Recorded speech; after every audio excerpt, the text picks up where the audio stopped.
요한복음 10장 1절로 6절까지 말씀 한 절씩 교독하지요.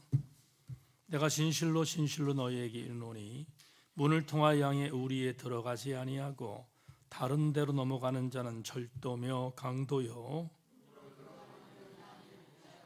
움직이는 그를 위하여 문을 열고 양은 그의 음성을 듣나니 그가 자기 양의 이름을 각각 불러 인도하여 내느니라.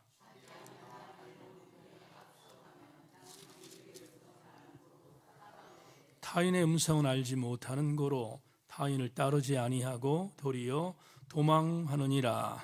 예수께서 이 비유로 그들에게 말씀하셨으나 그들은 그가 하신 말씀이 무엇인지 알지 못하니라. 아멘. 주보 잠깐 보죠. 부활절 이후에 신앙의 여정을 더 아름답게 주님께 드리는 교우들이 되기를 바라고, 다음 주에 전교인 탁구대회 있습니다. 잘 보시고 함께 열심히 참석하실 수 있기를 바랍니다. 별지에 있는 내용 잘 보시고 진행합니다. 4월 25일부터 전도사역이 있다는 것 기억하고 전도사역에도 함께 최선을 다하고, 다음 주에 우리 전도부 잠깐 모임을 갖겠습니다. 기억하시고 참석하실 수 있기를 바랍니다. 저 죽어가는 형제에게 우리 찬양하고 말씀 나누죠. 기도하는 분으로 찬양하겠습니다.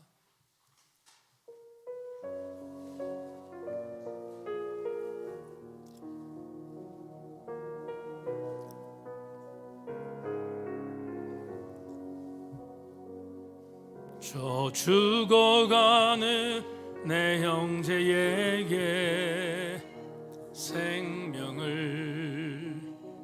주소서. 흑암의 권세에 매여 내일을 빼앗긴 저들에게 저 소망 없는 텅 빈 가슴에 새 날을 주소서. 고통의 멍에 매여 신음하고 있는 저들에게 아버지여 이 백성 다시 살게 하소서. 묶였던 자 자유케 되는 영광의 날을 주소서. 아버지여 이 나라 주의 것 되게 하소서. 영원하신 하늘 아버지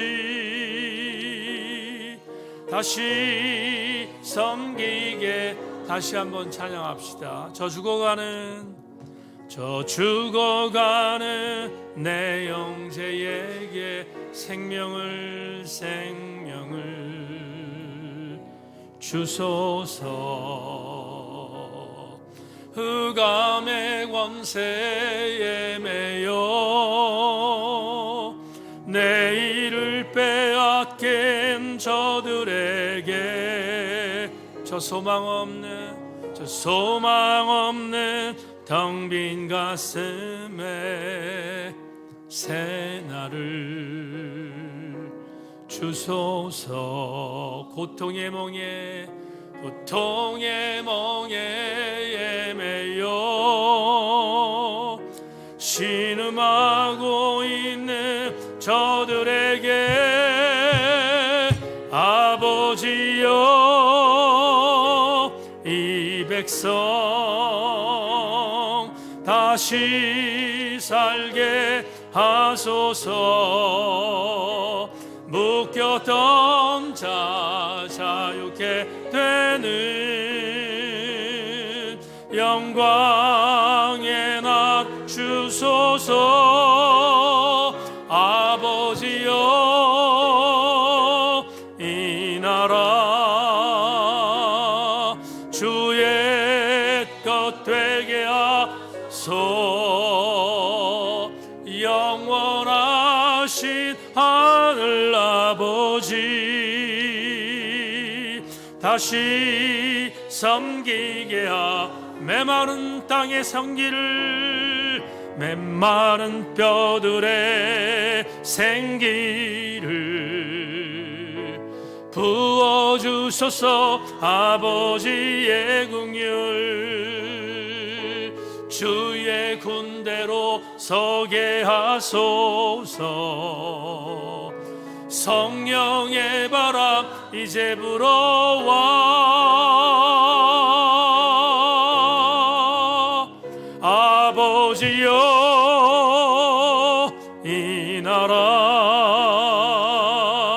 주의 것 되게 하소서. 영원하신 하늘 아버지, 다시 섬기게 다시 섬기게, 다시 섬기게, 다시 한번 다시 섬기게, 다시 섬기게 하소서.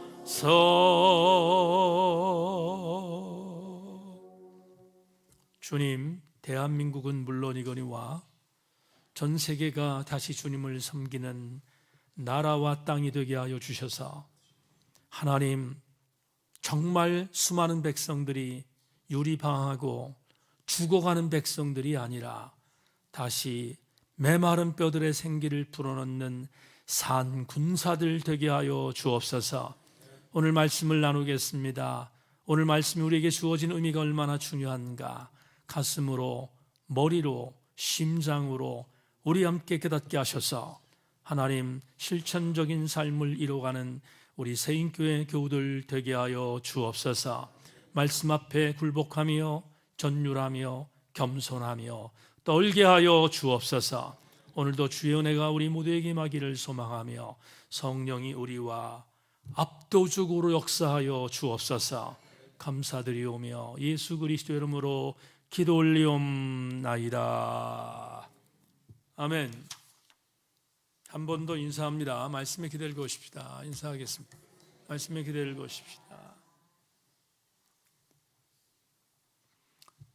오늘부터 주일 청년들과 학생들의 셀 사역도 수요 예배로 바꾸어서 말씀을 나누기로 해서 함께 의영미 권사님과 이선민 집사님도 오늘 셀 예배에 참석하셔서 함께 은혜 받고 다음 세대를 위해서 잘 양육해주는 교우들이 되기를 부탁합니다.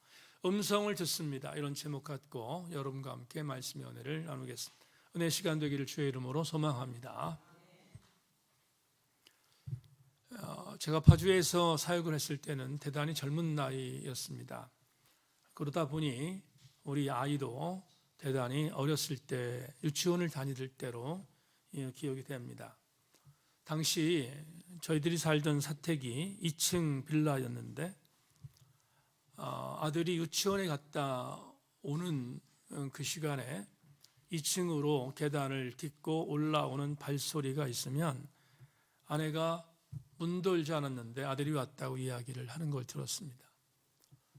굉장히 신기했는데 발자국 소리만 들어도 아들 발자국 소리인지를 아는 유일한 이 땅의 존재가 아빠도 아니고 엄마다, 그런 생각이 들었습니다. 그러면 왜 아빠는 모르고 엄마는 아는가? 답이 싱겁습니다. 엄마는 아빠보다 10개월 먼저 사귀었기 때문입니다.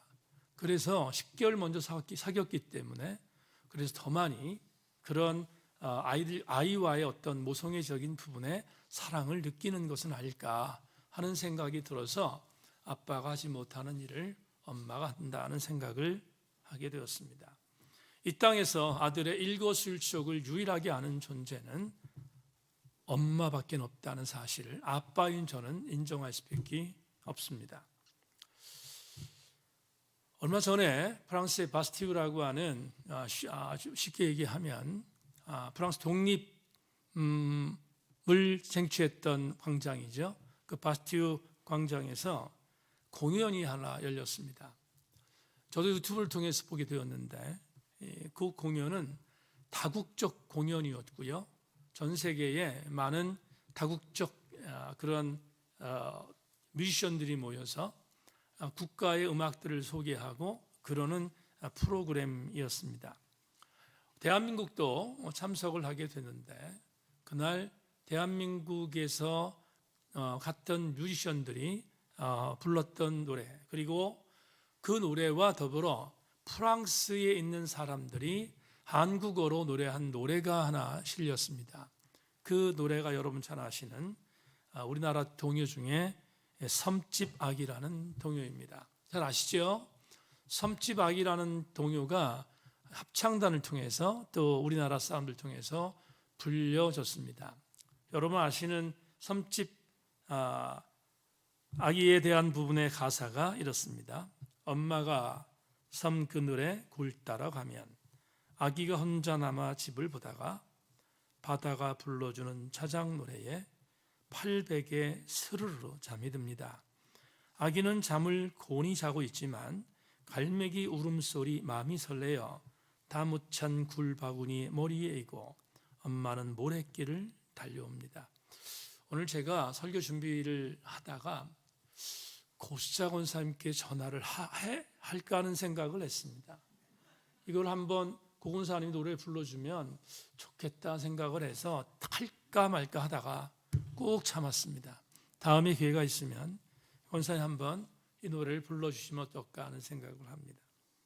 그런데 왜 이 노래 영상이 화제가 됐는가 하면 이날 이 바스티유 광장에서 음악회를 취재하러 갔던 기자가 이 실황을 유튜브에 올렸기 때문입니다. 이 기자는 한국인 아버지와 프랑스 어머니 사이에 태어난 딸이었는데 한국인 아버지가 7살 되던 해에 일찍 세상을 떠났습니다. 그러다 보니 한국인 정서, 여자는 프랑스 여자의 모습이 아니라 한국인 DNA를 갖고 있는 그런 기자였는데 고백이 이렇습니다.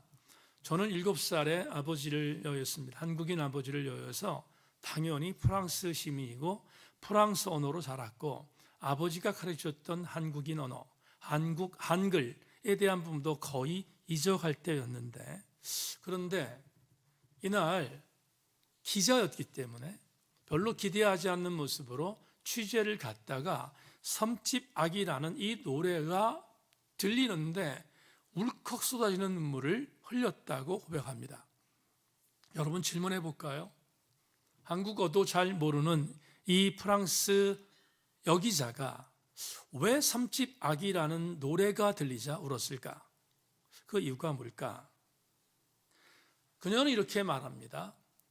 나는 그날 내 인생을 뒤바뀌어 놓는 일을 알게 됐다. 나는 한글도 잘 모르지만 내 안에 한국인의 DNA가 있음을 알게 되었다. 이렇게 고백합니다. 왜 오늘 이 말씀을 여러분에게 드리는가 하면 한국인의 DNA를 갖고 있는 이 여기자가 섬집아기를 들으면서 울컥했던 이유는 그 노래가 들렸기 때문이 아니겠습니까? 잘 의미를 모르긴 하지만 그 노랫소리가 그녀의 한국인의 DNA 정서에 맞게 들렸기 때문에 그녀를 울컥하게 만든 것은 아닐까. 오늘 저는 듣는다는 소리에 대한 의미를 갖고 오늘 아주 중요한 본문 요한복음 10장은 대단히 중요한데 요한복음 10장에 대한 강의를 77번째로 여러분과 나누려고 하는데 오늘 주시는 말씀에 귀를 잘 기울여서 듣고 은혜 받는 시간 되기를 소망합니다. 요한복음이라는 제4복음서는 총 7가지의 예수 그리스도의 정체성을 소개합니다. 무슨 말인가 하면 요한복음에는 다른 복음서와 다르게 나는 누구다 라는 표현이 7가지 등장합니다. 그 7가지를 여러분에게 잠시 소개합니다. 요한복음 6장 35절 나는 생명의 떡이다 라고 말합니다. 둘째, 요한복음 8장 12절 다 같이 나는 세상의 빛이다. 요한복음 10장 7절 나는 양의 문이다. 요한복음 10장 11절 나는 선한 목자다. 요한복음 11장 25절 나는 부활과 생명이다.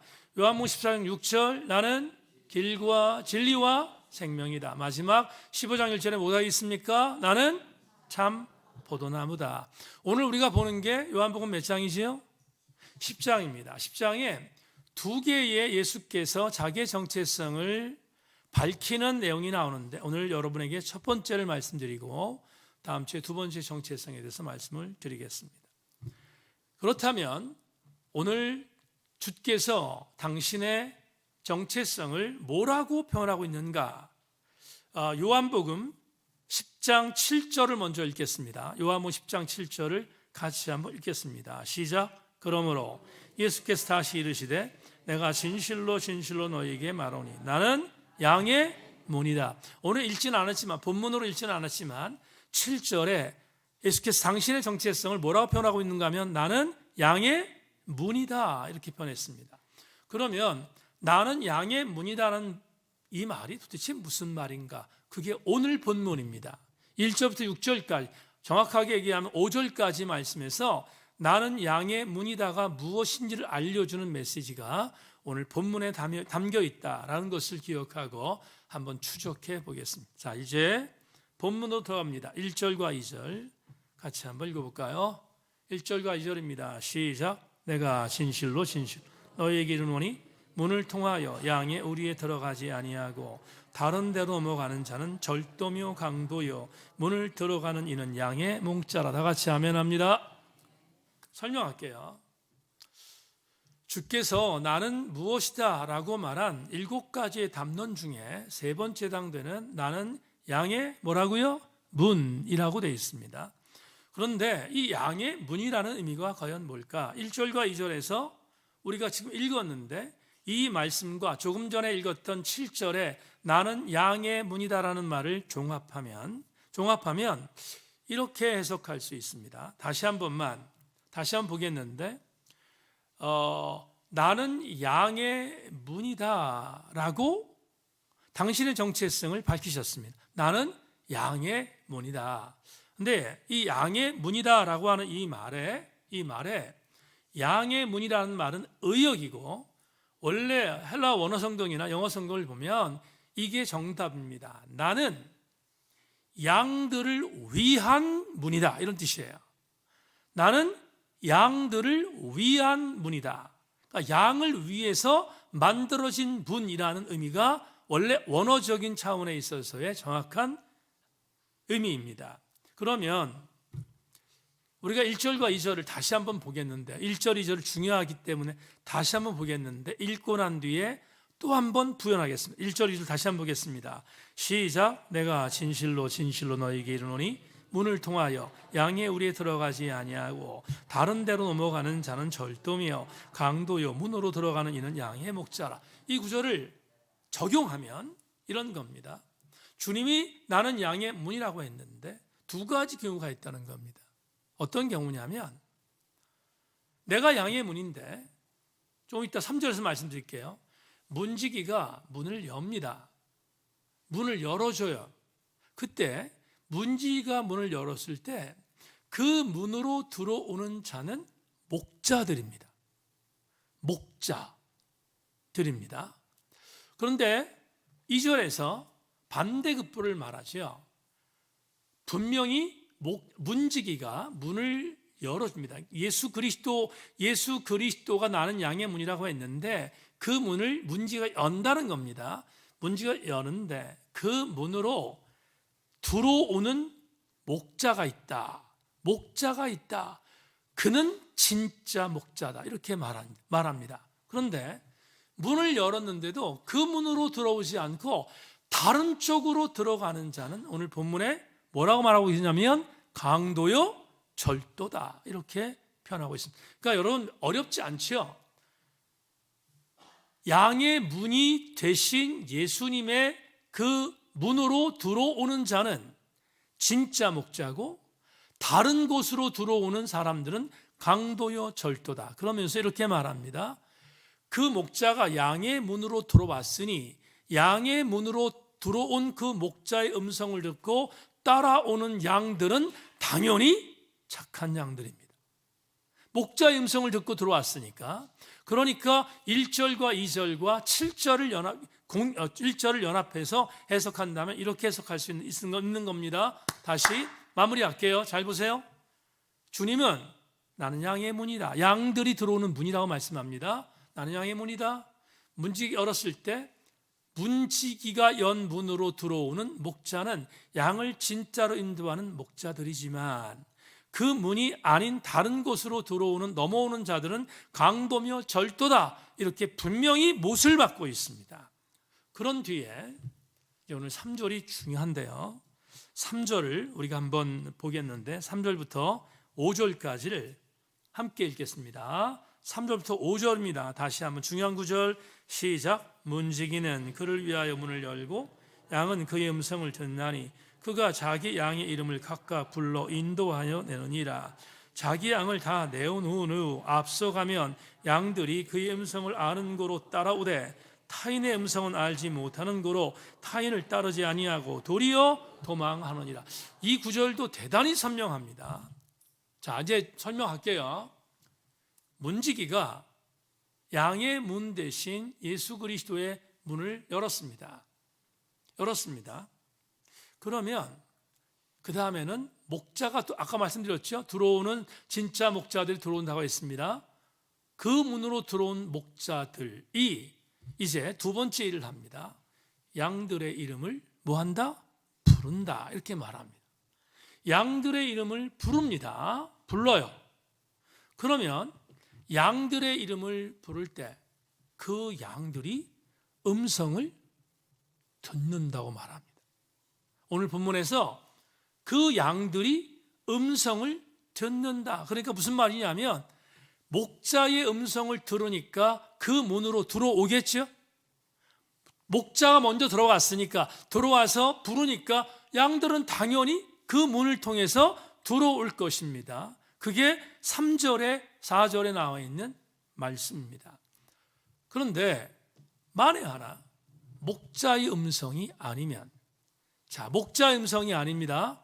분명히 다른 사람의 목소리로 양의 이름을 부르면 양이 들어오겠습니까? 안 들어오겠습니까? 안 들어올 겁니다. 안 들어올 거라고요. 다른 목자, 그러니까 자기를 양육해주고 자기를 꼴을 먹여주고 자기를 배불리하고 자기를 안전하게 해주는 목자가 부른 음성이 아니라 다른 음성이 들리면 다른 음성을 듣는 양들은 그 음성을 따라 움직이지 않을 것이고 도리어 도망하게 된다. 이렇게 성경이 우리에게 이야기합니다. 여러분 제가 3절부터 5절까지 말씀을 요즘 피터슨의 메시지로 제가 읽겠습니다. 따라오십시오. 문지기는 목자에게 문을 열어주고 양들은 그의 음성을 알아듣는다. 목자는 자기 양들의 이름을 하나하나 불러 밖으로 데리고 나간다. 양들을 모두 데리고 나가면 목자는 앞장서 가고 양들은 그를 따라간다. 양들이 목자의 음성을 잘 알기 때문이다. 양들은 낯선 사람의 음성은 따르지 않고 오히려 뿔뿔이 흩어진다. 낯선 자의 목소리는 익숙하지 않기 때문이다. 맞습니까? 좀 설명해 줘 제가? 맞죠? 그렇습니다. 그런데 3절부터 5절 말씀을 이렇게 묵상하다 보면 저 같은 목사는 울컥합니다. 정말 마음이 울컥합니다. 묘한 뉘앙스를 느끼기 때문입니다. 마음이 울컥합니다. 왜 울컥할까? 이런 생각이 들어요.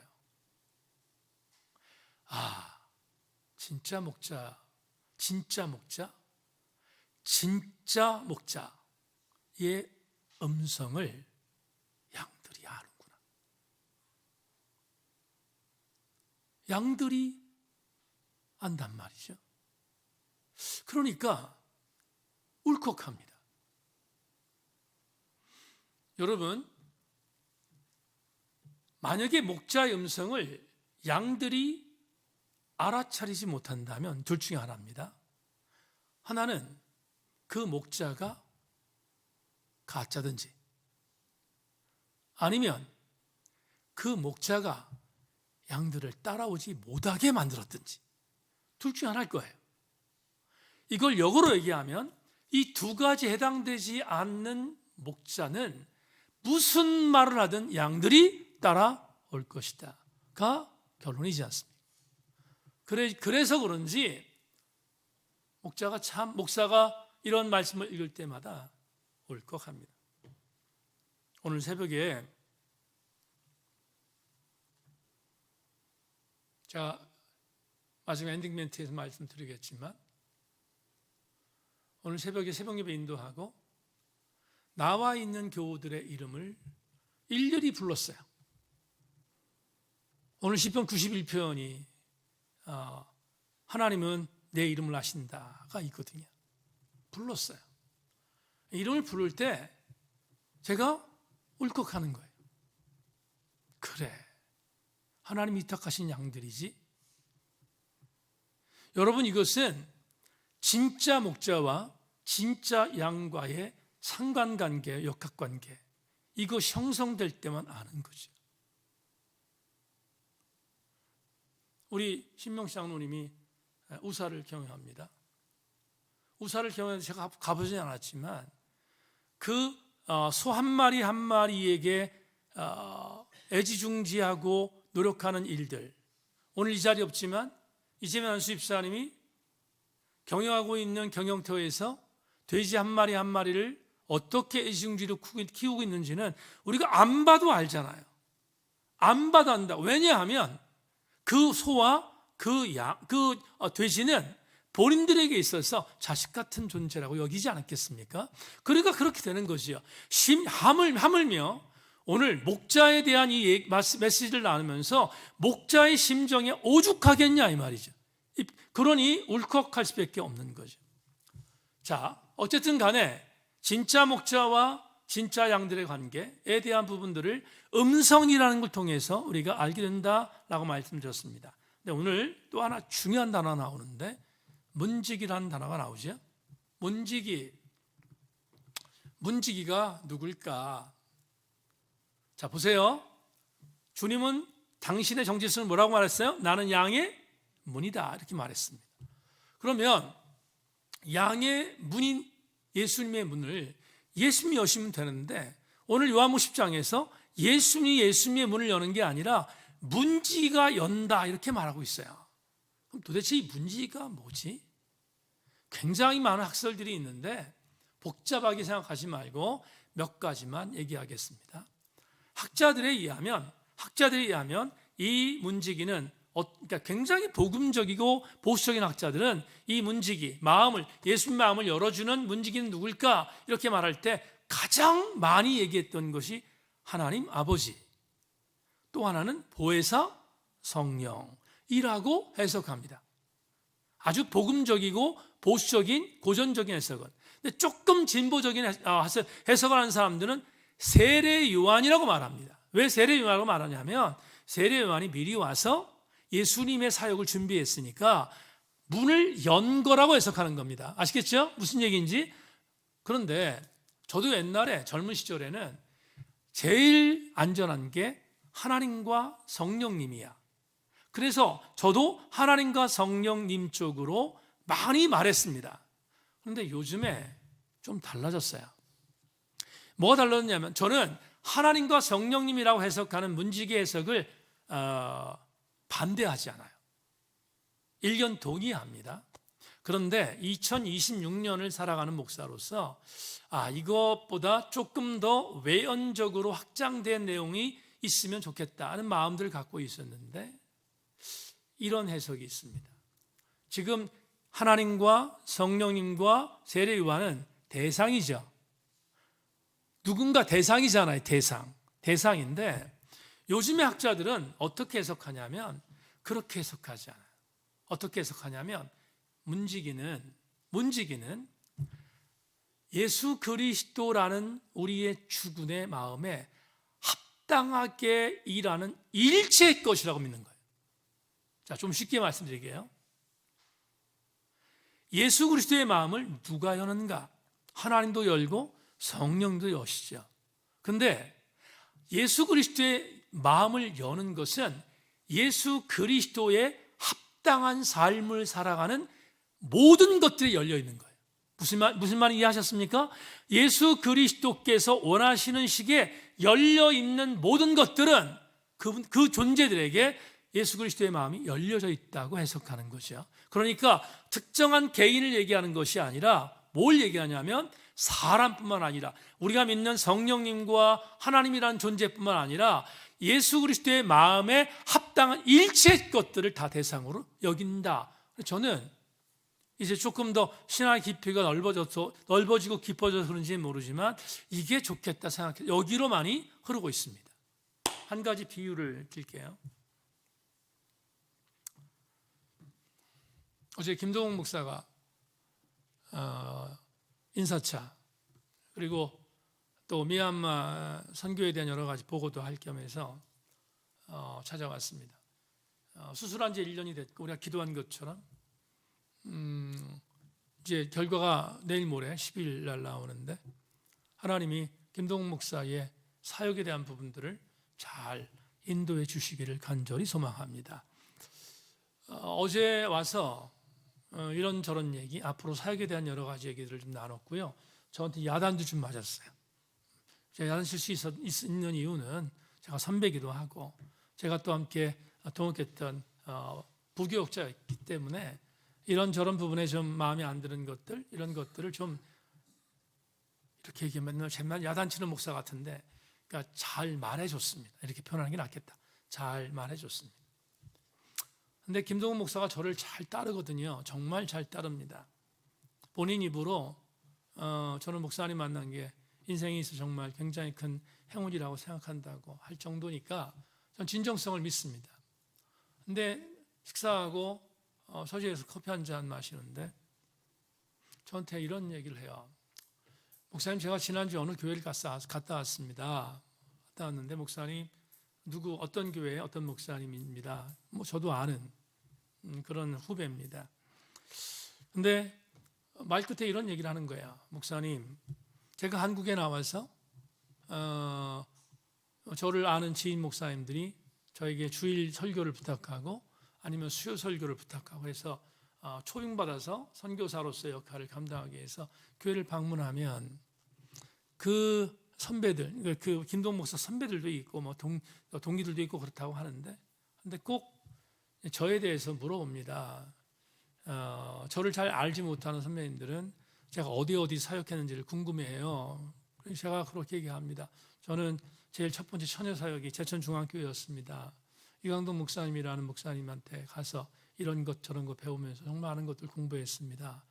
그러면 영락없이 그쪽에 있는 선배든 아니면 동기들이 이 목사님 잘 계시냐고 이 목사님 근황을 묻습니다. 그러니까 목사님의 이야기를 하고 싶어서가 아니라 내 이력 때문에 목사님 얘기가 나옵니다.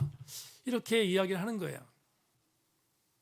그러면서 이구동성으로 그 립서비스라도 괜찮습니다만 이구동성으로 이런 얘기합니다. 그때 이강덕 선배님이 교단에 계속 계셨으면 지금쯤 교단에서 아주 굵직한 일을 맡고 그렇게 일을 하셨을 텐데 안타깝습니다 라는 얘기를 꼭 한다는 거예요.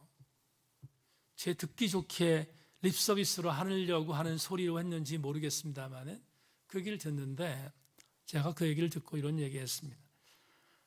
김 목사, 내가 교단에 계속 있었어도 교단에 정치적으로 굵직한 일을 맡은 목사로 일했을 가능성 0%다. 나는 관심 없다. 근데 말이 나왔으니 한 가지는 알 수 있을 것 같다. 내가 교단에 있었으면 이건 했을 거다. 첫 번째, 내가 후배들에게 하나님의 시기에 대해서 견나가는 후배들이 있으면 야단쳤을 거고 하나님의 시기에 대해서 온전하게 나가고 있는 후배들이 있으면 안아주고 격려했을 거다. 그건 내가 했을 것 같다. 그렇게 얘기했습니다. 이 말씀을 한 이유가 뭐냐 하면 이런 겁니다. 여러분, 목회자인 저는, 그리고 제천 중앙교회에서 사역했던 저는 지금이나 아니면 그때나 변하지 않은 게 하나 있습니다. 뭐냐 하면 하나님의 시기였습니다. 하나님의 시기, 무엇이 중요한가에 대해서 놓치지 않았습니다.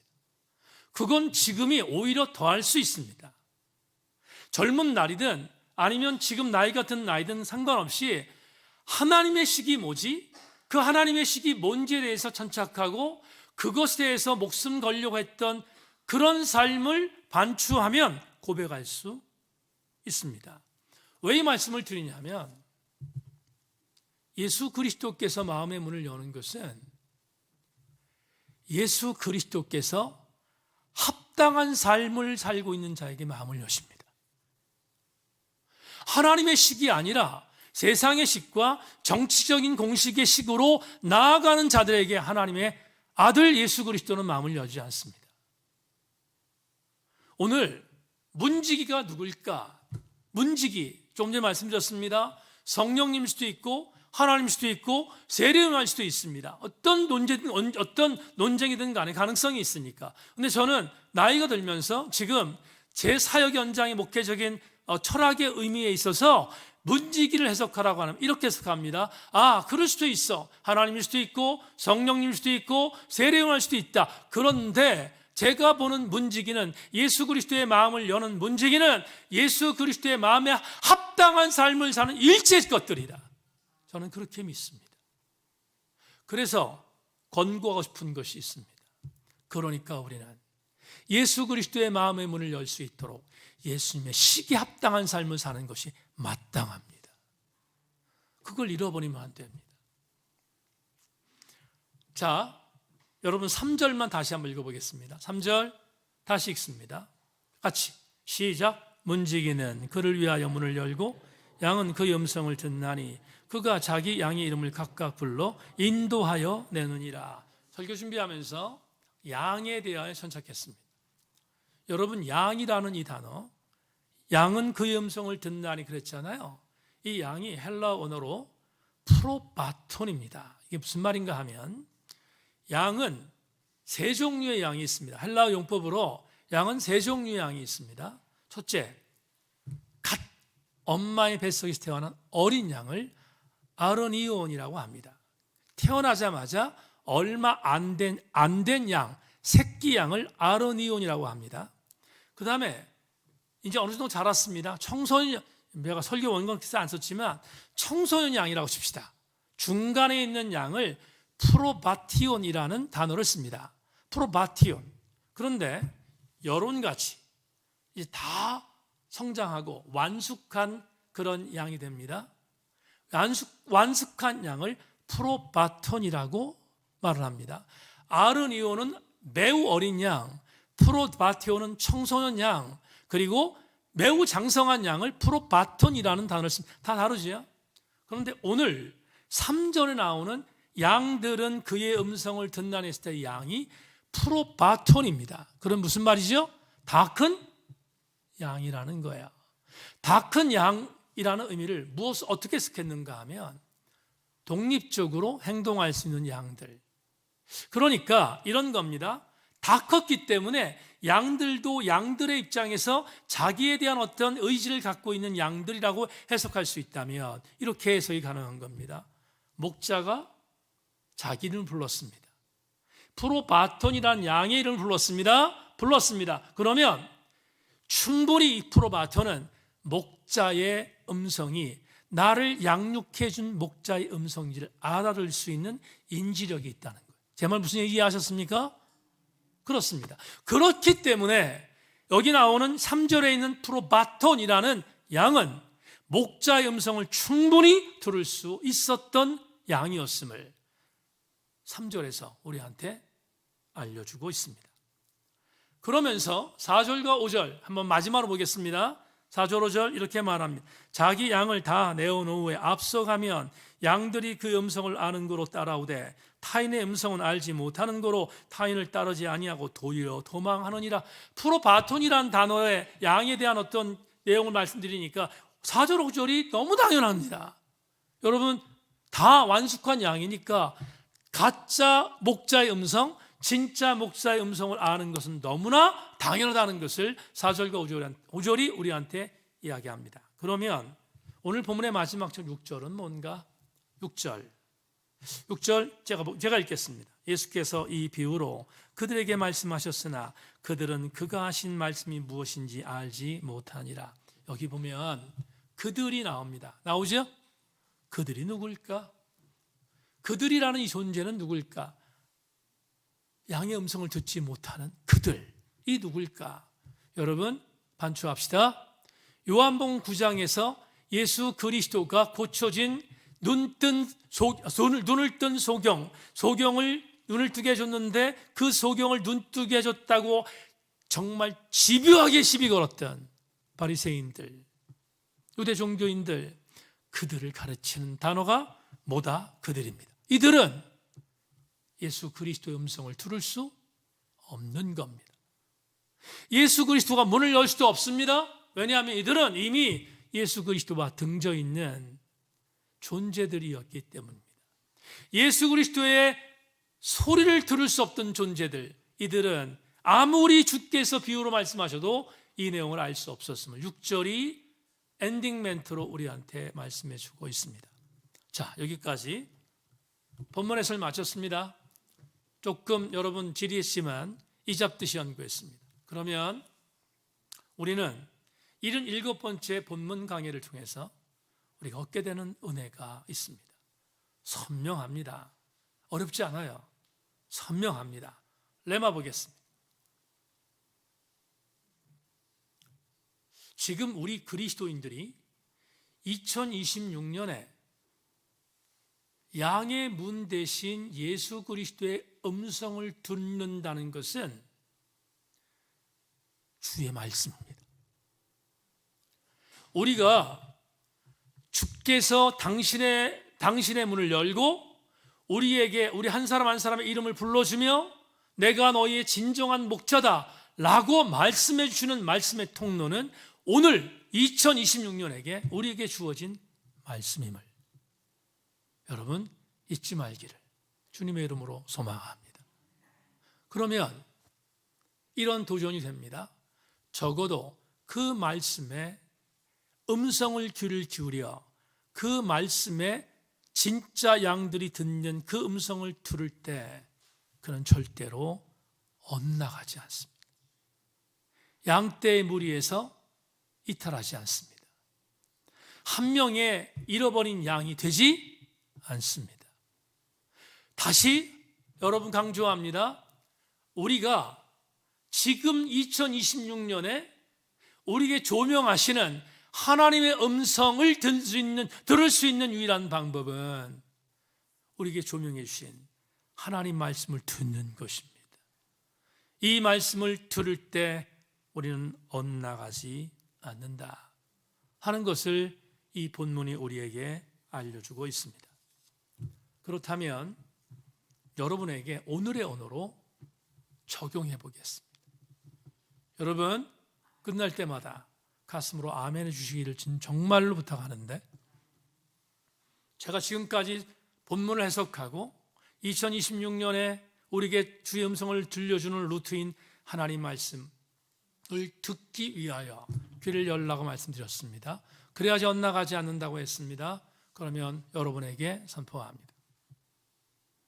사랑하는 세인교회 교우 여러분, 제천 세인성결교회의 말씀의 권위를 존중하십시다. 제천 세인교회의 강단에서 꼴이 흘러넘치는 아름다운 강단이 될 수 있도록 여러분 중보해 주기를 주의 이름으로 소망합니다. 또 한 가지, 여러분 우리 주변에 저는 이런 자존감이 있습니다.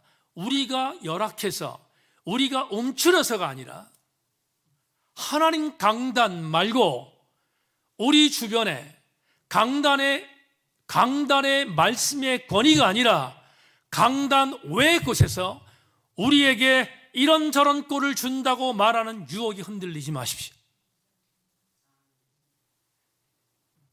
흔들리면 안 됩니다.